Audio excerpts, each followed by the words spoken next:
आज पीएम किसान सम्मान निधि का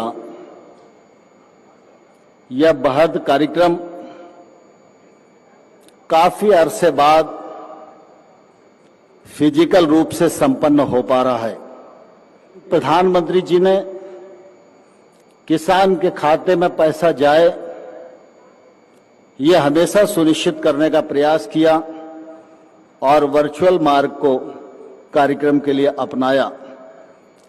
लेकिन आज सब लोग बड़ी संख्या में दिल्ली में भी उपस्थित हैं और देश भर में 732 कृषि विज्ञान केंद्रों पर किसान जुड़े हुए हैं, 50,000 पैक्स पर किसान जुड़े हुए हैं, 75 कृषि विश्वविद्यालयों में किसान जुड़े हुए हैं, छात्र जुड़े हुए हैं।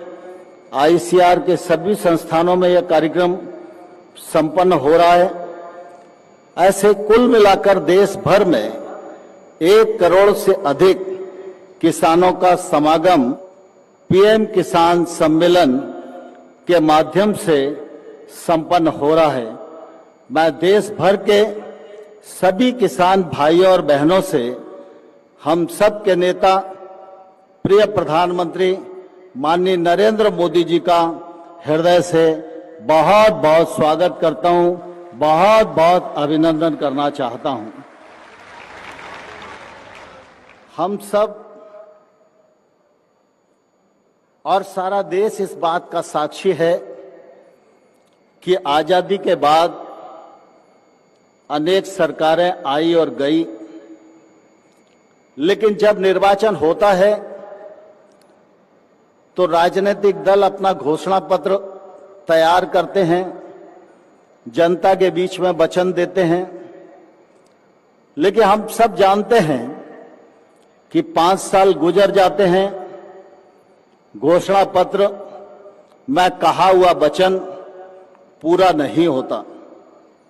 लेकिन हम सबके लिए गौरव की बात है, जब से प्रधानमंत्री नरेंद्र मोदी जी ने इस देश का कामकाज संभाला है तो घोषणा पत्र को पूरा करें, इस बात की तो प्रतिबद्धता मोदी जी की कार्य पद्धति में हमेशा रहती है।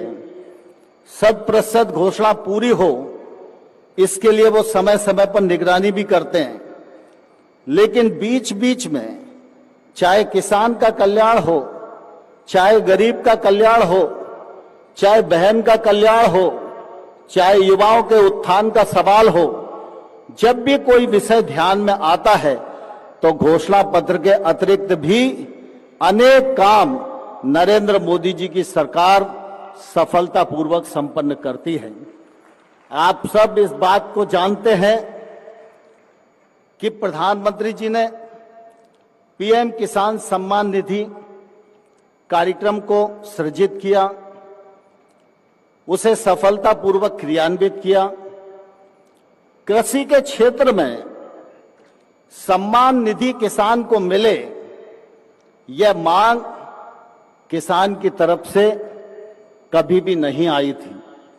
लेकिन प्रधानमंत्री जी जानते थे कि जब उन्होंने किसान की आमदनी बढ़ाने के लिए देश भर के राज्य सरकारों को, किसान संगठनों को, किसानों को, केंद्र सरकार को, सभी लोगों को आह्वान किया, तो उन्हें लगता था कि बाकी सब लोग काम करेंगे, लेकिन हमको भी केंद्र सरकार की तरफ से किसान की आय बढ़ाने में सीधी सहायता प्रदान करनी चाहिए।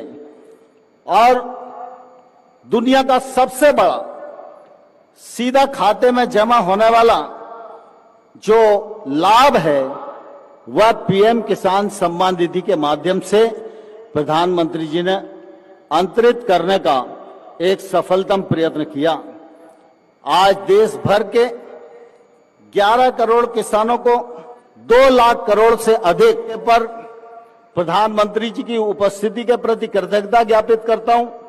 वहीं देश भर के करोड़ों करोड़ किसानों को हृदयपूर्वक बहुत बहुत बधाई देना चाहता हूं।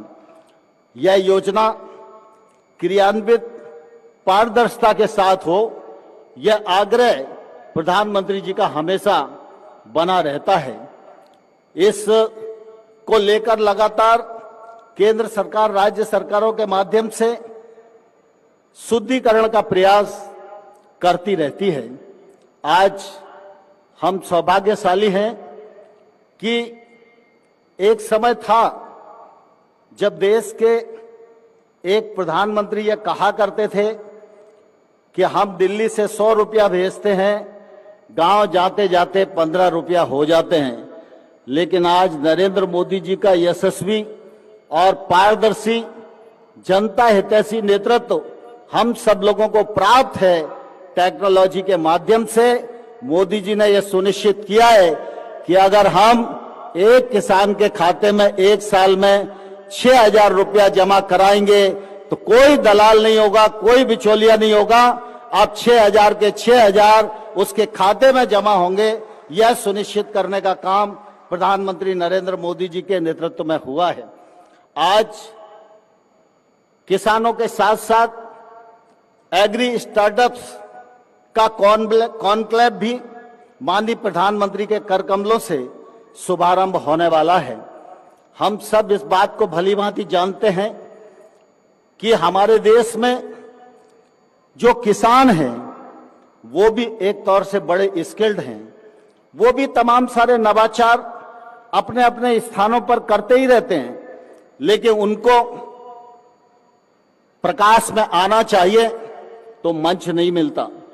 हमारे देश के पढ़े लिखे नौजवान इतनी बुद्धिमत्ता से काम कर रहे हैं कि चाहे वो खेती का क्षेत्र हो या अन्य क्षेत्र हो, अनेक प्रकार की टेक्नोलॉजी इजाद करके काम करने को कैसे आसान किया जा सकता है, नुकसान को कैसे बचाया जा सकता है, उत्पादन और उत्पादकता कैसे बढ़ाई जा सकती है, फसल के उपरांत नुकसान को कैसे रोका जा सकता है, किसान सूचनाओं के नजदीक कैसे आ सकता है। इस दृष्टि से लगातार हमारे एग्री स्टार्टअप देश भर में काम कर रहे हैं। आज 1500 से अधिक स्टार्टअप्स इस प्रांगण में मौजूद हैं।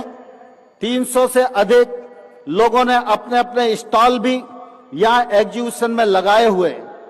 मुझे ध्यान है जब प्रधानमंत्री नरेंद्र मोदी जी ने 2014 में अपना कामकाज प्रधानमंत्री के रूप में संभाला था, तब 80 से लेकर 100 तक स्टार्टअप इस क्षेत्र में काम करते थे। लेकिन इन वर्षों में प्रधानमंत्री जी के दूरदर्शी नेतृत्व के कारण, उनके निरंतर आग्रह के परिणाम स्वरूप आज 2000 स्टार्टअप्स